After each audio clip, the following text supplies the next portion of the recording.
अस्सलाम वालेकुम दोस्तों, आज हैकर ने एक नई किस्त जारी कर दी है। वो ऑडियो लीक्स जिसने पाकिस्तान के इक़्तिदार के ऐवानों को हिला के रख दिया है।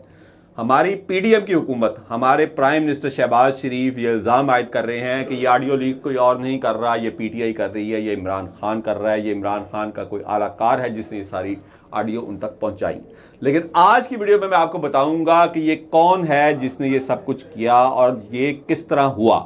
सबसे पहले एक बंगाली खातून का इसमें बहुत अहम किरदार है। दूसरी बात, ये किसी पीटीआई के शख्स, किसी पीटीआई के लीडर, ये किसी पीटीआई के आलाकार का काम नहीं है। ये शहबाज शरीफ के अपने सबसे खास मोतमद खास का काम है जिसने ये लंका ढाई है।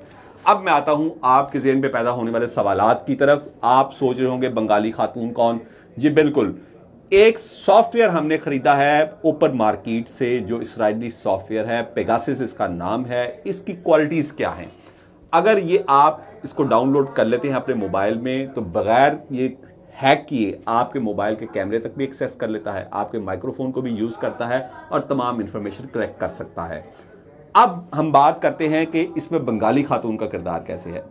बंगाली खातून, आप यकीनन आप इसमें परेशान ना हो, मैं बात कर रहा हूँ हसीना वाजिद की। ताकतवर बंगाली खातून, प्राइम मिनिस्टर है बांग्लादेश की। उनके ज़रिए हमने ये इसराइल का सॉफ्टवेयर ख़रीदा है ओपन मार्केट से। अब बात करते हैं शहबाज शरीफ के उस मोतमद ख़ास की कि कैसे मुस्लिम लीग नून की लंका जो है उनके अपने बंदे ने ढाई। ये मैं नहीं इल्ज़ाम आयद कर रहा भाई, ये मुस्लिम लीग नून के दो इंतहाई करीब इस मुल्क के मारूफ सहाफ़ी एजाज सैयद जियो न्यूज़ से ताल्लुक़ रखते हैं और उमर चीमा द न्यूज़ के इन्वेस्टिगेशन सेल के या अंसार अब्बासी साहब के साथ आप समझ लें सबसे बड़े करता धरता हैं।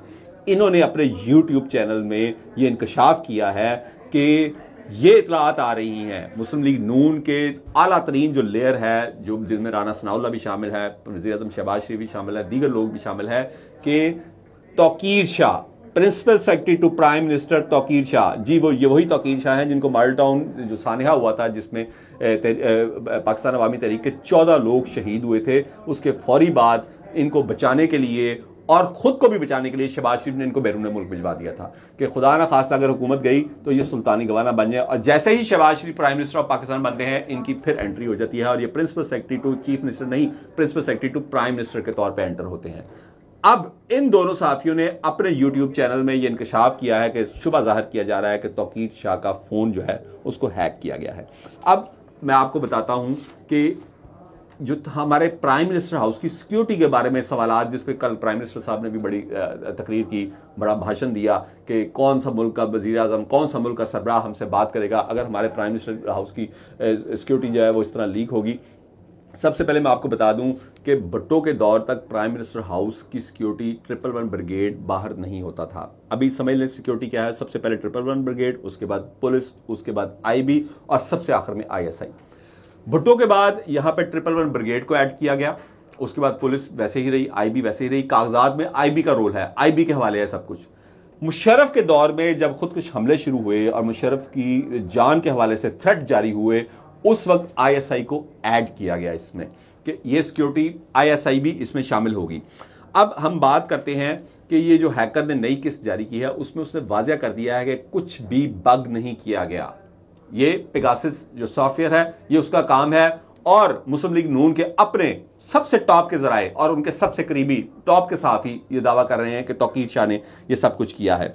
अब हम यहाँ पर एक और शख्स का जिक्र करते हैं जो कि पीएमएलएन के बहुत नज़दीक, शहबाज शरीफ साहब के बहुत नज़दीक रहा है। मेरी मुराद ये जो पीआईटीबी, ये जो हमारा पंजाब इंफॉर्मेशन टेक्नोलॉजी बोर्ड है, इसका पहला सरबराह उमर सैफ को लगाया था शहबाज शरीफ साहब ने। आपको याद होगा आज हर प्रेस कॉन्फ्रेंस में इनके साथ बैठा होता था। उसने भी ट्वीट किया है कि सिर्फ पेगासस दिखे, इट्स पेगासस, यानी कि उसने तस्दीक की है कि ये वही सॉफ्टवेयर है जिसकी हम बात कर रहे हैं, जो कि इसराइल से हमने ओपन मार्केट में ख़रीदा है और उसने ये सारा जो भी इस वक्त पूरे उसमें मुल्क में अनारकी फैली हुई है।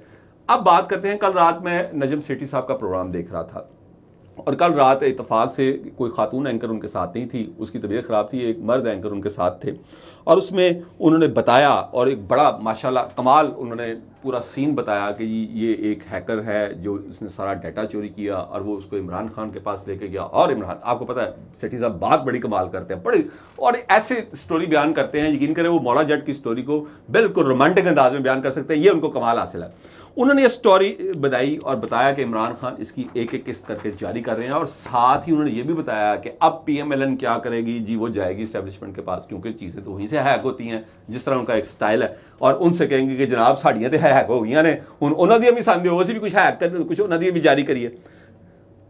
बात इतनी सी है कि जितना भी पीएमएलएन का मीडिया है वो सारी तान पीटीआई पे तोड़ रहा है कि ये उनके हैकर्स हैं, पीएमएलएन की हुकूमत को मिलाइन किया जा रहा है। कोई इस तरफ नहीं जा रहा कि ये अपना कसूर है, अपनी गलतियां हैं, और यही वजह है कि शहबाज शरीफ साहब ने जैसे ही उनको ये ऑडियो लीक्स का पता लगा उन्होंने अपना मोबाइल फ़ोन तोड़ दिया था। अब मैं आपको ये भी बताता चलूँ कि पीएम हाउस का एक एसओपी ये भी है कि आप स्मार्टफोन लेकर अंदर नहीं जा सकते, लेकिन आपको पता है कि ये एक शाही हुकूमत है, इसमें राना सनाउल्लाह साहब जैसे ताकतवर वजीर माइंड करते हैं कि आप मेरा फ़ोन क्यों बाहर रख रहे हैं। इसमें तौकीर शाह साहब जैसे वफादार माइंड करते हैं कि मेरा फ़ोन, मैं कोई ऐसी वैसी बात करूंगा। तो ये जो इनके एक्स्ट्रा ऑर्डनरी, इनके जो अपने ऊपर अपनी ज़ात पर एतमाद था, ये उसका शाखसाना है। और इसके साथ साथ एक चीज़ और हमें पता चल गई कि ताकत का महवर अब भी प्राइम मिनिस्टर हाउस नहीं है, ताकत का महवर कहीं और है, वहीं से ये सारी चीज़ें जो हैं रिकॉर्ड की जाती हैं और वक्त आने पर रिलीज़ की जाती हैं। तो अब देखना ये है कि नई ऑडियो लीक क्या आ रही है, कैसे आ रही है, और उसके बाद हुकूमत क्या उस पर पीटीआई पे इल्ज़ाम तराशी करेगी। नई ऑडियो लीक के साथ फिर हाजिर होऊंगा। अल्लाह हाफिज़।